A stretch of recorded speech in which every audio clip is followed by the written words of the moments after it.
반갑습니다. 단심의 품격을 한 단계 높여드리는 어르심의 지혜입니다. 쇼펜하우어가 60이 넘어서 이런 말을 했습니다. 젊었을 때는 사람들의 말에 귀를 기울였지만 나이가 들어서는 사람들의 행동만 본다고요. 말은 누구나 그럴싸하게 합니다. 하지만 행동은 절대 거짓말을 하지 못하거든요.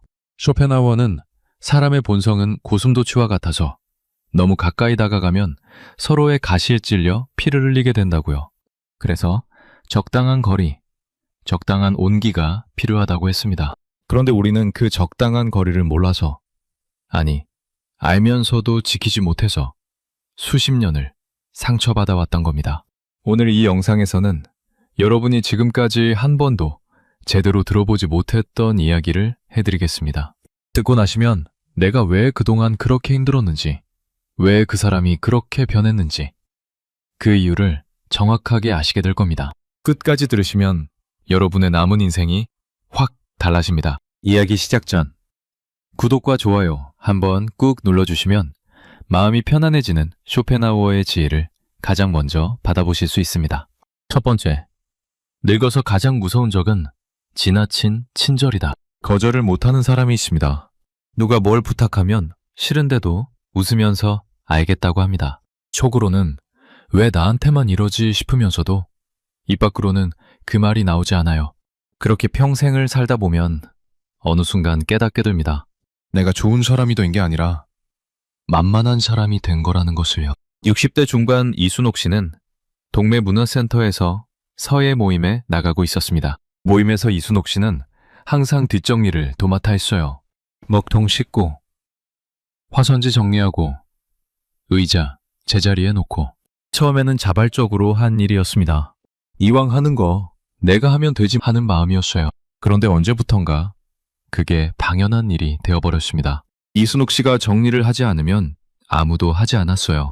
한 번은 감기가 심해서 모임에 빠졌더니 다음날 모임 회장이 전화를 했습니다. 순옥 씨, 어제 왜 안 왔어요? 뒷정리를 아무도 안 해서 난리였다고요? 미안하다는 말은 없었습니다. 몸은 괜찮냐는 안부도 없었어요.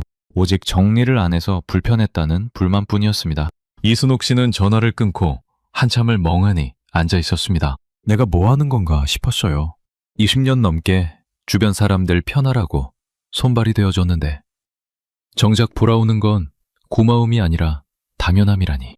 그래서 한번 실험을 해봤습니다. 한 달 동안 아무것도 자원해서 하지 않기로 한 거예요. 결과는 충격적이었습니다. 한 달 동안 이순옥 씨한테 연락한 사람이 딱 2명이었어요. 그것도 부탁 전화였습니다. 하나는 모임에서 쓸 간식을 사다 달라는 거였고, 또 하나는 회원 생일 선물 포장을 대신 해달라는 거였어요. 이순옥 씨의 안부를 물은 사람은 단 한 명도 없었습니다.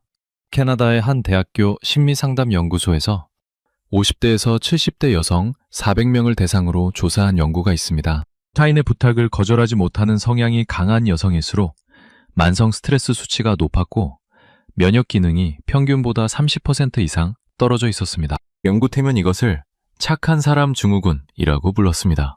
남의 비위를 맞추느라 자기 감정을 계속 억누르다 보면 몸이 먼저 신호를 보낸다는 거예요. 두통, 불면, 소화불량, 심하면 면역 질환까지 올 수 있다고 합니다. 이순옥 씨를 뭐라고 할 수 있겠습니까? 이순옥 씨는 착한 사람이에요. 남을 돕는 것이 습관이 된 분이죠. 문제는 그 착함을 이용하는 주변 사람들에게 있는 겁니다. 하지만 동시에 이것도 생각해봐야 합니다. 이순옥 씨가 처음부터 선을 그었더라면, 안 될 건 안 된다고 말했더라면 상황이 이렇게까지 되었을까요? 쇼펜하우어는 말했습니다. 타인에게 끝없이 양보하는 것은 선함이 아니라 자기 파괴의 시작이다. 이 말이 어찌 보면 냉정하게 들릴 수 있습니다. 하지만 곰곰이 생각해보면 이보다 더 따뜻한 충고가 없어요. 나를 지키라는 말이니까요. 나를 먼저 지켜야 남도 도울 수 있는 겁니다. 여러분, 모든 사람에게 좋은 사람이 될 필요 없습니다. 안 되는 건 안 된다고 말하세요. 처음에는 어색하고 마음이 불편하겠지만 그렇게 한두 번 거절하다 보면 신기한 일이 벌어집니다. 나를 진짜로 좋아하는 사람은 그래도 남아있고 나를 이용하려던 사람은 자연스럽게 떨어져 나갑니다. 그때 남아있는 사람이 바로 여러분의 진짜 사람입니다. 그 사람들만 소중히 여기시면 됩니다. 두 번째, 품격 있는 노년은 향기에서 결정된다. 사람에게는 저마다 향기가 있습니다. 여기서 말하는 향기는 비싼 향수 냄새가 아닙니다. 그 사람이 풍기는 분위기, 첫인상, 말투, 표정, 옷차림, 이 모든 것이 어우러져서 만들어내는 고유한 향기 말입니다. 나이가 들수록 이 향기의 차이가 확연히 갈립니다. 70대 초반 최정수 씨는 매일 아침 7시에 일어나면 가장 먼저 하는 일이 있습니다. 세수를 하고 면도를 깔끔하게 한 다음 깨끗하게 다림질한 셔츠를 입는 거예요. 특별히 나갈 데가 없어도 그렇게 합니다. 아내가 가끔 그래요. 여보, 오늘 집에만 있을 건데 왜 또 차려입어? 그러면 최정수 씨가 삥긋 웃으면서 이렇게 대답합니다. 거울 속의 나한테도 예의를 차려야지. 최정수 씨가 동네 공원에 나가면 벤치에 앉아 계신 어르신들이 먼저 인사를 건넵니다. 최 선배, 오늘도 멋지시네요 하면서요. 최정수 씨는 절대 남의 흉을 보지 않습니다. 누가 험담을 시작하면 조용히 화제를 돌려요. 아이고, 그건 그렇고 오늘 날씨 참 좋네요 하면서요. 말을 아끼되 할 말은 하고 웃음을 잃지 않되 가벼워 보이지 않는 사람. 그게 최정수 씨입니다. 반면에 같은 공원에 나오시는 또 다른 분이 계셨습니다. 이분은 만나는 사람마다 불평을 쏟아냈어요. 요즘 세상이 어쩌고, 자식들이 어쩌고, 몸이 아프고, 잠을 못 자고, 입을 열 때마다 부정적인 말만 나오니까 사람들이 하나둘 피하기 시작했습니다. 어느 순간부터 그 벤치에는 그분 혼자만 앉아 계셨어요. 같은 나이, 같은 동네, 같은 공원인데 한 사람에게는 사람이 모여들고 또 한 사람에게서는 사람이 떠나갑니다. 무엇이 다른 걸까요? 바로 그 사람이 풍기는 향기가 다른 겁니다. 미국의 한 대학교 노인건강연구소에서 60대 이상 남녀 600명을 대상으로 5년간 추적 조사를 한 결과가 있습니다. 매일 자기관리 루틴을 가지고 있는 어르신. 그러니까 단정한 옷차림을 유지하고 규칙적으로 외출하며 긍정적인 대화 습관을 가진 분들은 그렇지 않은 분들에 비해 사회적 관계 만족도가 3배 이상 높았습니다. 뿐만 아니라 인지기능 저하 속도도 현저히 느렸어요. 연구팀은 이것을 자기관리 효과라고 명명했는데 외모를 가꾸는 행위가 자존감을 높이고 높아진 자존감이 사회적 활동을 촉진하며 활발한 사회적 활동이 다시 정신건강을 지켜주는 선순환 구조를 만든다는 것입니다. 최정수 씨가 특별한 사람이라서 그런 게 아닙니다. 최정수 씨는 그저 자기 자신을 포기하지 않은 사람이에요. 거울 앞에 서서 나한테도 예의를 차리자. 이 한마디가 그분의 하루를 바꾸고 그분의 1년을 바꾸고 결국 그분의 인생을 바꾼 겁니다. 쇼펜하워는 이렇게 말했습니다. 인간의 외면은 내면의 표현이며 얼굴은 영혼의 제목이다. 가꿈을 멈추는 순간 영혼도 낡아간다. 나이가 된다고 해서 꾸밈을 포기해야 하는 건 아닙니다. 오히려 나이가 들수록 더 신경 써야 합니다. 비싼 옷을 사라는 게 아니에요. 깨끗하게, 단정하게, 그리고 웃는 얼굴로. 이 3가지만 지키셔도 여러분은 어디에 가시든 환영받는 분이 됩니다. 여러분, 오늘 거울 앞에 서보세요. 그리고 거울 속의 자신에게 말해주세요. 오늘도 수고했다. 내일도 멋지게 살자 하고요. 그 한마디가 여러분의 향기를 만듭니다. 여러분이 스스로를 가꾸고 아끼면 세상도 여러분을 그만큼 귀하게 대접합니다. 향기로운 사람 곁에는 자연스럽게 나비가 날아드는 법이니까요. 3번째, 자식에게도 절대 보여주지 말아야 할 마지막 금고. 자식 앞에서 돈 이야기를 꺼내는 것만큼 어려운 일이 또 있을까요? 왜 돈인데? 내가 평생 일해서 번 돈인데 왜 이걸 자식한테 쓰면서도 눈치를 봐야 하는 건지. 이 복잡한 심정을 아는 사람은 겪어본 사람뿐입니다. 60대 후반 김영자 씨는 평생을 아끼고 아끼며 살아온 분이었습니다. 남편과 함께 작은 슈퍼마켓을 운영하면서 새벽 5시에 일어나 물건을 드리고 밤 11시까지 가게 문을 닫지 않았어요. 주말도 없었고 휴가도 없었습니다. 오로지 아들 둘을 대학 보내겠다는 일념 하나로 30년을 버텼습니다. 아들 둘 다 대학을 졸업하고 직장에 잘 다니기 시작했을 때 김영자 씨는 그제서야 한숨을 돌렸습니다. 이제 좀 쉬어도 되겠구나 싶었어요. 그런데 큰아들이 사업을 하겠다고 찾아왔습니다.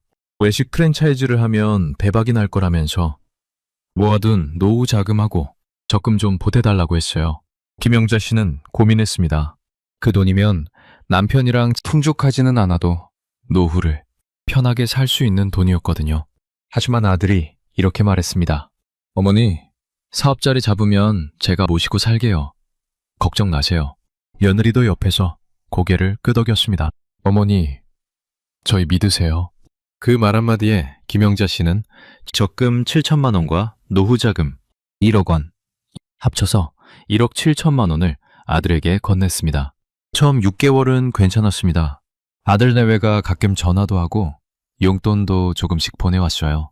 그런데 사업이 어려워지기 시작하면서 상황이 완전히 달라졌습니다. 아들한테 전화를 하면 바쁘다며 끊기 일쑤였고 며느리는 아예 전화를 받지 않았습니다. 김영자 씨가 한 번은 용기를 내서 아들 집에 찾아갔는데 며느리가 현관문을 열면서 한 첫마디가 이거였어요. 어머니, 왜 미리 연락도 안 하시고 오세요? 집이 지금 어수선한데. 김영자 씨는 그 자리에서 가슴이 무너지는 것 같았다고 합니다. 내가 그 많은 돈을 줬는데 내 아들 집에 가는데 미리 연락을 해야 한다고. 그날 밤 김영자 씨는 남편 옆에 누워서 소리 없이 울었습니다. 남편한테도 차마 말을 못했어요. 내가 잘못한 거라고. 내가 판단을 잘못한 거라고 자책만 했습니다. 영국의 한 대학교 노인복지연구소에서 60대 이상 부모 500명을 대상으로 조사한 결과가 있습니다. 자녀에게 목돈을 지원한 부모의 72%가 이후 자녀와의 관계가 오히려 나빠졌다고 응답했습니다. 반면에 자신의 노후 자금을 끝까지 유지한 부모의 85%는 자녀와의 관계가 안정적이라고 답했어요. 왜 이런 결과가 나올까요? 심리학에서는 이것을 자원 의존 이론이라고 설명합니다. 사람은 자신이 의존하는 대상에게는 고마움보다 부담을 먼저 느끼게 된다는 겁니다. 내가 돈을 다 주고 나면 자녀 입장에서는 부모가 부담스러운 존재가 되어버려요. 도와줘야 할 대상, 책임져야 할 대상으로 바뀌는 겁니다. 그런데 그 책임이 무거우면 무거울수록 사람은 본능적으로 도망치려 합니다. 김영자 씨가 잘못한 게 아닙니다. 김영자 씨는 자식을 사랑하는 어머니로서 할 수 있는 최선을 다한 거예요. 문제는 그 사랑의 방식이 결과적으로 관계의 균형을 무너뜨렸다는 데 있습니다. 돈을 준 것이 잘못이 아니라 자신의 안전망까지 내어준 것이 아쉬운 거죠.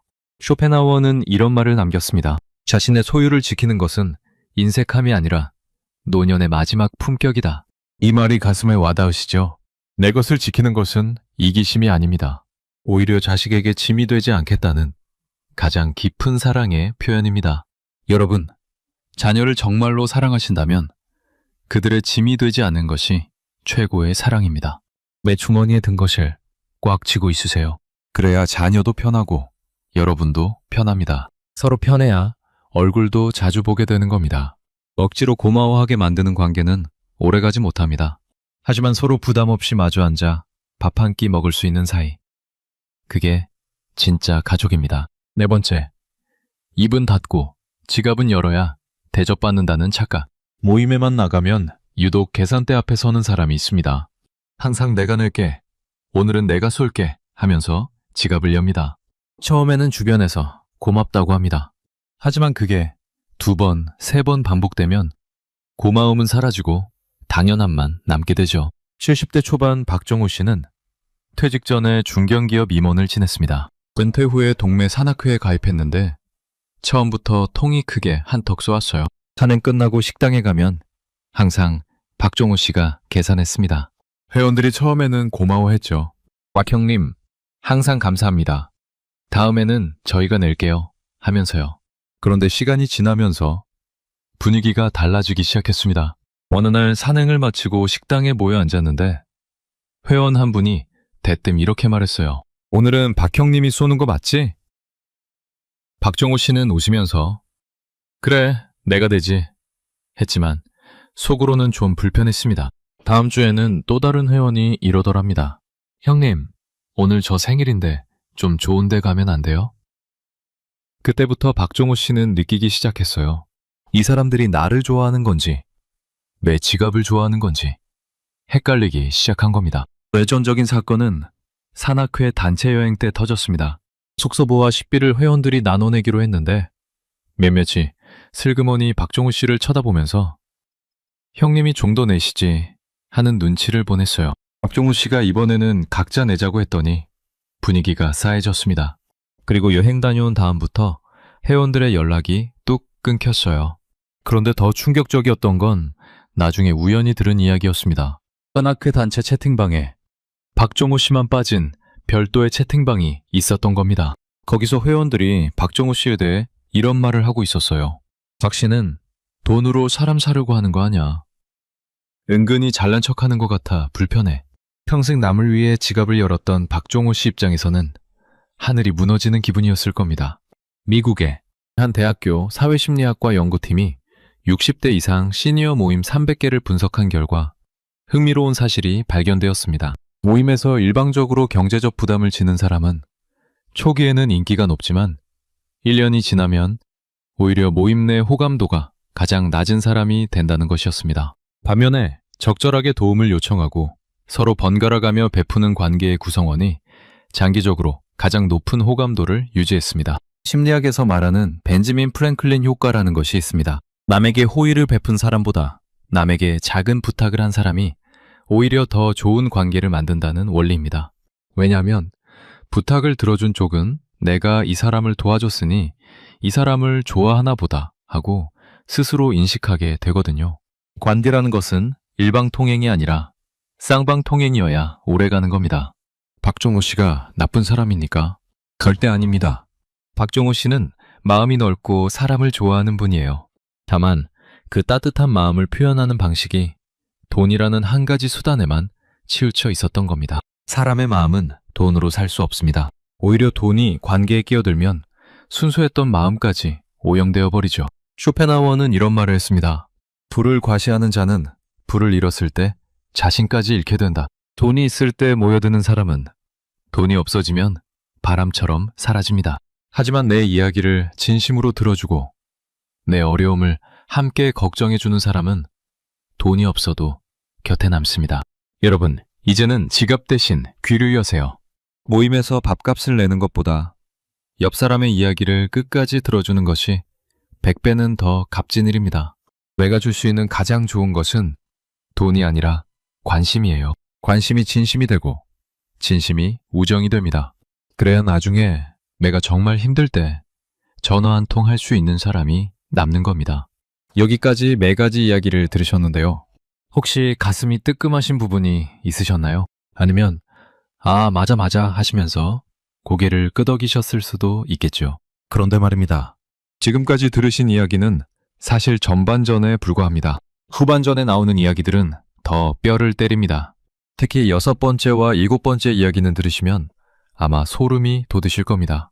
여러분 주변에 반드시 한 명은 있는 그런 사람 이야기거든요. 아니 어쩌면 나 자신의 이야기일 수도 있습니다. 절대 여기서 끄지 마시고요. 끝까지 들어주세요. 나중에 아 그때 끝까지 들을 걸 하고 후회하시면 안 되니까요. 자, 이어서 5번째 이야기 들어갑니다. 5번째, 친구가 많을수록 불행해지는 인맥의 역설. 친구가 많으면 좋은 거라고 생각하시죠. 연락처가 빼곡하면 든든한 거라고 믿으시죠. 그런데 정말 그럴까요? 전화번호 1000개가 있어도 새벽 2시에 전화할 수 있는 사람이 한 명도 없다면 그게 과연 인맥이라고 할 수 있을까요? 60대 후반 정민우 씨는 퇴직 전에 영업일을 했던 분이라 사교성이 아주 좋았습니다. 전화기에 저장된 연락처만 1200개가 넘었어요. 동창회, 향후회, 산악회, 골프 모임, 봉사단체까지 가입한 모임만 7개였습니다. 주말마다 경조사에, 결혼식에, 장례식에, 볼잔치까지 쉬는 날이 없었어요. 아내가 가끔 그랬습니다. 여보, 우리끼리 조용히 쉬는 날 좀 없어요. 그러면 정민우 씨가 이러는 거예요. 사람이 사람을 안 만나면 어떻게 살아? 인맥이 재산이야. 그래서 매주 나갔습니다. 경조사비만 한 달에 50만 원이 훌쩍 넘었어요. 퇴직금에서 조금씩 빼서 충당했는데 2년 만에 적지 않은 돈이 날아갔습니다. 그런데 문제가 생겼어요. 정민우 씨가 오랜 지병인 무릎 관절이 악화되어 입원을 하게 된 겁니다. 수술을 받아야 했어요. 아내가 지인들에게 연락을 돌렸습니다. 근데 병문안을 온 사람이 딱 3명이었습니다. 1200명의 연락처 중에 3명. 그것도 한 명은 5분 있다가 가고, 한 명은 과일 바구니 하나 놓고 가고, 나머지 한 명만 1시간 정도 앉아서 이야기를 나눠줬습니다. 정민우 씨는 수술 후 회복하면서 많은 생각을 했다고 합니다. 1200명에게 쓴 시간과 돈과 에너지가 허무하게 느껴졌어요. 결국 나를 진짜 걱정하는 사람은 손에 꼽을 정도밖에 안 되는데 나는 왜 그 나머지 1197명한테까지 내 에너지를 쏟아부었던 걸까? 그 깨달음이 쓰라렸습니다. 서울의 한 대학교 심리학과 연구팀에서 인간관계의 숫자와 행복도의 상관관계를 연구한 적이 있습니다. 영국의 인류학자 범바가 제시한 이론을 한국 노년층에 적용한 건데요. 결과가 놀라웠습니다. 인간이 정서적으로 깊은 유대감을 유지할 수 있는 인원은 최대 5명 정도라는 겁니다. 5명을 넘어가면 관계의 깊이가 급격히 얕아지고 모임의 수가 많아질수록 오히려 외로움 지수가 높아진다는 결과가 나왔어요. 왜 그럴까요? 사람의 에너지는 한정되어 있기 때문입니다. 10군데 모임에 얼굴을 비추면 어디에도 제대로 마음을 쓸 수 없어요. 모든 관계가 피상적이 되는 겁니다. 진심을 나누기엔 시간이 부족하고 깊이 알아가기엔 만남이 짧으니까요. 정민우 씨가 잘못한 게 아닙니다. 사람을 좋아하고 관계를 소중히 여기는 것은 아름다운 성품이에요. 다만 그 소중한 에너지를 너무 넓게 뿌린 나머지 정작 깊이 물을 줘야 할 곳에는 충분한 관심을 주지 못했던 겁니다. 쇼펜하우어는 이런 말을 남겼습니다. 고독을 사랑하는 법을 배운 자만이 진정한 자유를 얻는다. 사교적이지 않다는 것은 부족한 것이 아닙니다. 오히려 자기 자신에게 충실한 것이죠. 혼자 있는 시간을 견디지 못하는 사람은 끊임없이 밖에서 위안을 찾으려 하지만 혼자 있는 시간을 즐길 줄 아는 사람은 그 안에서 진짜 평온을 찾습니다. 여러분, 전화기를 한번 열어보세요. 그 많은 연락처 중에 진짜 내 편이 되어줄 사람이 몇 명이나 됩니까? 5명만 있어도 충분합니다. 아니, 3명만 있어도 축복입니다. 나를 피곤하게 만드는 모임은 과감하게 정리하세요. 의무감으로 나가는 자리, 체면 때문에 유지하는 관계, 그런 것들은 내려놓으셔도 됩니다. 그 자리에 여유가 생기면 진짜 소중한 사람과 더 깊은 시간을 보낼 수 있게 됩니다. 텅 빈 자리에 진짜 소중한 것이 찾아오는 법이거든요. 6번째, 입만 열면 옛날 이야기하는 사람의 비극. 이것은 누구나 빠질 수 있는 함정입니다. 과거에 잘 나갔던 기억, 그때 내가 얼마나 대단했는지, 사람들이 나를 어떻게 대했는지, 그 기억이 너무 생생하고 달콤하니까 자꾸만 꺼내놓게 되는 거죠. 하지만 그 달콤한 기억이 현재의 나를 점점 초라하게 만든다는 것을 본인만 모릅니다. 60대 후반 조현식 씨는 30년을 대기업에서 근무한 분이었습니다. 부장에서 이사까지 승진하면서 회사에서 꽤 대우를 받았어요. 해외 출장도 자주 다녔고 부하 직원이 50명이 넘었습니다. 회의실에서 조현식 씨가 말을 하면 모두가 고개를 끄덕였죠. 그때는 말 한마디에 1000명이 움직이는 세상이었어요. 그런데 퇴직 후 상황은 완전히 달라졌습니다. 더 이상 부하 직원도 없고 비서도 없고 회의실도 없어요. 조현식 씨를 이사님이라고 부르는 사람도 없었습니다. 처음에는 동네 모임에 나가면서 새로운 관계를 만들려고 했어요. 그런데 자기도 모르게 입만 열면 과거 이야기가 나왔습니다. 내가 회사 다닐 때 말이야, 미국 출장 가서 이러이러한 딜을 성사시켰어. 우리 팀이 매출 1위를 했었는데 말이야. 처음 한두 번은 모인 사람들이 와, 대단하시네요 하고 반응해줬습니다. 하지만 3번째, 4번째 반복되니까 사람들의 반응이 확 달라지기 시작했어요. 눈을 피하고 시계를 보고 핑계를 대고 자리를 뜨는 사람이 하나둘 늘어났습니다. 결정적인 사건은 조현식 씨 생일 모임 때였습니다. 모임 회원 15명한테 초대 메시지를 보냈는데 참석하겠다고 답한 사람이 4명뿐이었어요. 그나마 그 4명 중에 2명은 당일에 급한 일이 생겼다며 취소했습니다. 결국 2명만 와서 쓸쓸하게 케이크를 잘랐습니다. 집에 돌아와서 아내한테 이렇게 말했답니다. 나 이제 쓸모없는 사람이 된 것 같아.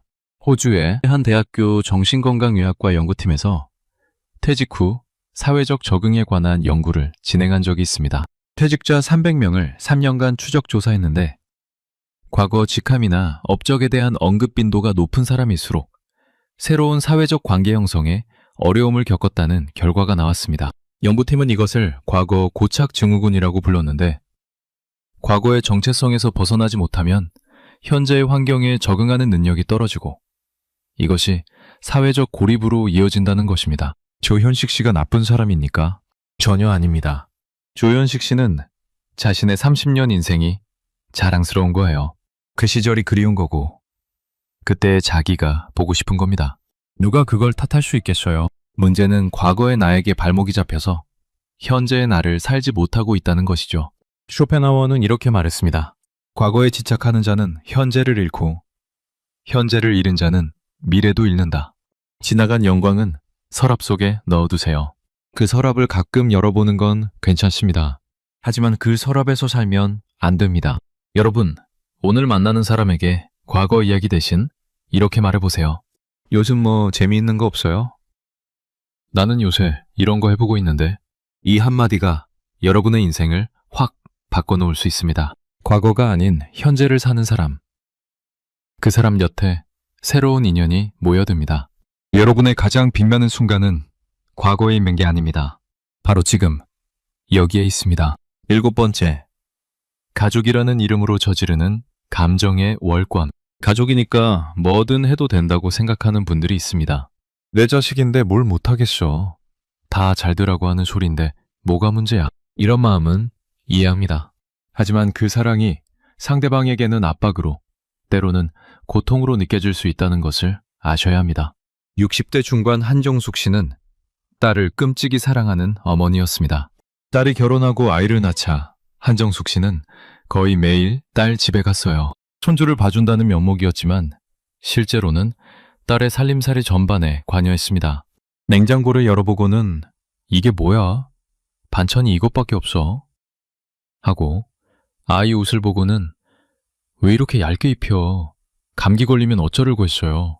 사위가 늦게 들어오면 딸한테 전화해서 그 남자 요즘 왜 그래? 혹시 무슨 문제 있는 거 아냐? 하고 물었습니다. 한정숙 씨 입장에서는 전부 딸을 위한 거였어요. 딸이 고생하는 게 보기 싫어서 손주가 아플까봐 걱정이 되어서 한 행동들이었습니다. 하지만 딸의 입장은 완전히 달랐습니다. 딸은 점점 숨이 막혀갔어요. 엄마가 올 때마다 긴장이 되고 엄마 앞에서는 아무것도 제대로 하지 못하는 것 같은 기분이 들었습니다. 한 번은 딸이 용기를 내서 말했어요. 엄마, 나도 이제 38이야. 내 살림은 내가 알아서 할게. 그랬더니 한정숙 씨가 펄쩍 뛰었습니다. 내가 언제 간섭했어? 다 너 잘되라고 하는 건데 그게 간섭이야?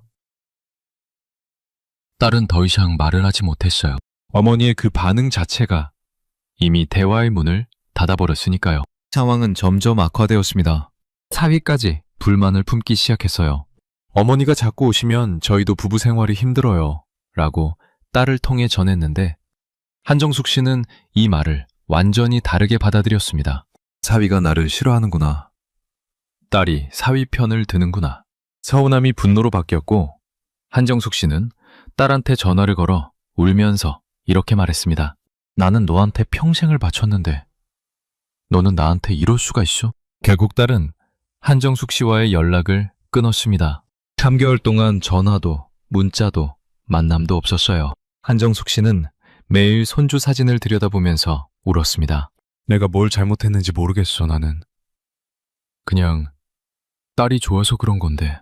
미국의 한 대학교 가족상담연구소에서 60대 이상 부모와 성인 자녀 간의 갈등 원인을 분석한 연구가 있습니다. 200쌍의 부모 자녀를 면접 조사한 결과 갈등의 가장 큰 원인은 경계 침범이었습니다.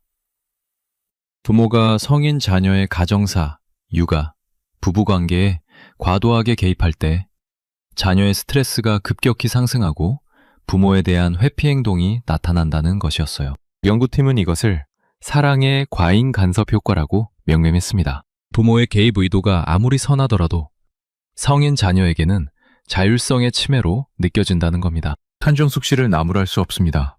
한정숙 씨는 세상에서 딸을 가장 사랑하는 사람이에요.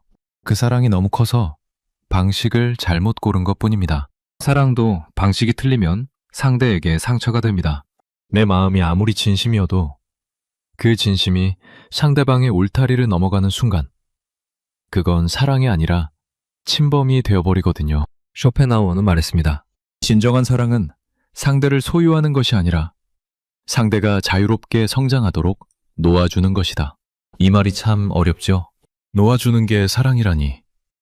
머리로는 이해해도 가슴이 따라가지 않습니다. 하지만 생각해보세요. 내가 놓아줘야 딸이 나를 다시 찾아옵니다. 내가 한 발 물러서야 딸이 한 발 다가옵니다. 관계라는 것은 밀당이 아닙니다. 서로에게 숨 쉴 공간을 만들어주는 거예요. 여러분, 자녀에게 조언하고 싶은 마음이 올라올 때 한 번만 참아보세요. 물어볼 때까지 기다려보세요. 자녀가 먼저 엄마, 이거 어떻게 생각해? 하고 물어오면 그때 말해도 전혀 늦지 않습니다. 오히려 그때 하는 조언이 100배 더 잘 먹힙니다. 기다림은 사랑의 가장 높은 형태입니다. 묵묵히 뒤에서 지켜봐주는 것만으로도 자녀는 여러분의 사랑을 충분히 느낍니다. 그리고 언젠가 반드시 그 그늘을 찾아 돌아옵니다. 8번째, 죽을 때까지 버리지 못하는 비교의 늪. 비교는 인간의 본능이라고 합니다. 하지만 나이가 들어서 하는 비교는 젊었을 때와는 차원이 다른 고통을 줍니다. 젊었을 때는 아직 시간이 있으니까 나도 언젠가는 하는 희망이라도 있었어요. 하지만 예순이 넘어서 하는 비교에는 그 희망조차 없습니다. 그냥 씁쓸함만 남는 거죠. 70대 초반 강필수 씨는 동창회에 갈 때마다 기분이 안 좋아졌습니다. 동창 김아무개는 강남의 아파트가 두 채라는데, 동창 이아무개는 아들이 의사가 되었다는데, 동창 박아무개는 손주가 명문대학에 합격했다는데 들을 때마다 속이 쓰렸어요. 강필수 씨도 열심히 살았거든요. 평생 성실하게 일하고 자식들 뒷바라지하고 아내한테 한눈 한번 팔지 않았습니다. 그런데 왜 나만 이 모양인가 싶은 거예요. 동창회에 다녀온 날 밤이면 강필수 씨는 잠을 이루지 못했습니다. 천장을 바라보면서 별의별 생각이 다 꼬리에 꼬리를 물었어요. 그때 내가 사업을 했으면, 그때 내가 그 아파트를 샀으면, 아이들을 좀 더 좋은 학원에 보냈으면, 끝없는 만약이 밤새 머릿속을 맴돌았습니다. 아내가 눈치를 챘습니다. 여보, 동창회 갔다 오면 왜 맨날 우울해져요? 그냥 안 가면 안 돼요? 강필수 씨는 버럭 화를 냈어요. 나도 사람인데 친구들을 안 만날 수 있어. 그런 소리 하지 마. 하지만 속으로는 알고 있었습니다. 동창회에 갈 때마다 자기가 작아지는 느낌을 받는다는 것을요. 그런데도 안 가면 더 불안했어요. 나만 빠지면 뒤에서 뭐라고 할까봐 두려웠거든요.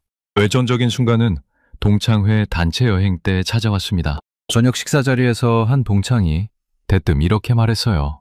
필수야, 너는 요즘 뭐하고 사냐? 손주 자랑이라도 좀 해봐라. 강필수 씨는 아무 말도 못했습니다. 자랑할 것이 없어서가 아니에요. 이 자리에서 내가 무슨 말을 해도 남들한테 비교당할 거라는 생각에 입이 열리지 않았던 겁니다. 그날 밤 강필수 씨는 숙소에서 혼자 산책을 하면서 눈물을 흘렸습니다. 내가 왜 이렇게 살아야 하나? 나는 나대로 열심히 살았는데.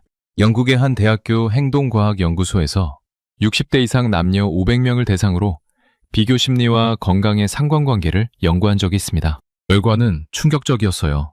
타인과의 상열 비교를 자주 하는 어르신들은 그렇지 않은 어르신들에 비해 우울증 발생률이 2배 이상 높았고 심혈관 질환 위험도 25% 이상 높았습니다. 연구팀은 비교가 단순한 정서적 불편함을 넘어 실제로 신체 건강까지 해친다는 것을 입증했습니다. 비교가 스트레스 호르몬인 코르티솔 분비를 촉진하고 만성적인 코르티솔 과다 분비가 심장과 혈관에 악영향을 미친다는 메커니즘이었습니다. 강필수 씨가 뭘 잘못한 겁니까? 강필수 씨는 성실하고 가정적인 사람이에요. 평생 묵묵하게 자기 자리를 지킨 분입니다. 문제는 강필수 씨가 아니라 비교라는 독에 있는 겁니다. 비교는 눈에 보이지 않지만 사람의 마음을 천천히 갉아먹는 무서운 독이에요. 한 번 빠지면 헤어나오기가 정말 어렵습니다. 쇼펜하우어는 이런 말을 했습니다. 우리가 불행한 이유의 절반은 남과 비교하기 때문이다. 자신의 삶에 만족하는 법을 배우는 것이야말로 가장 위대한 지혜다. 이 말에 모든 게 담겨 있습니다. 비교를 멈추면 불행의 절반이 사라진다는 거예요. 여러분, 남의 꽃밭이 아무리 화려해도 매 정원의 잡초를 뽑는 게 먼저입니다. 매 마당에 핀 작은 들꽃 한 송이가 남의 집 장미보다 더 아름다울 수 있어요. 동창회에서 누가 자랑을 늘어놓으면 그냥 잘됐다, 축하한다 하고 넘기세요. 그리고 집에 돌아와서 거울을 보면서 이렇게 말해주세요. 나는 나대로 충분히 잘 살아왔다. 그 한마디가 여러분을 비교의 늪에서 건져줄 겁니다. 인생은 경주가 아닙니다. 각자의 속도로 각자의 길을 걷는 여행이에요.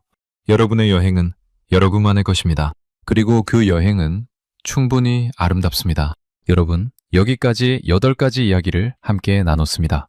자식에게도 보여주지 말아야 할 마지막 금고, 돈으로 관계를 사려는 착각, 지나친 친절이라는 독, 품격 있는 노년을 만드는 향기, 친구가 많을수록 불행해지는 역설, 과거에 갇힌 사람의 비극, 가족이라는 이름의 월권, 그리고 비교라는 늪.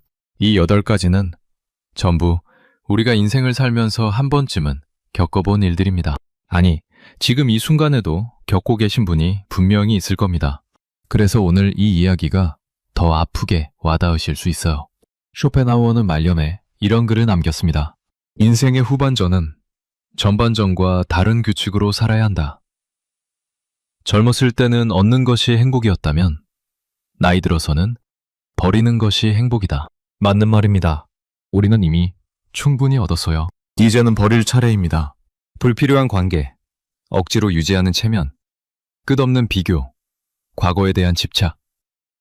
이런 것들을 하나씩 내려놓을 때마다 마음이 가벼워집니다. 여러분은 여기까지 오시느라 참 많이 고생하셨습니다.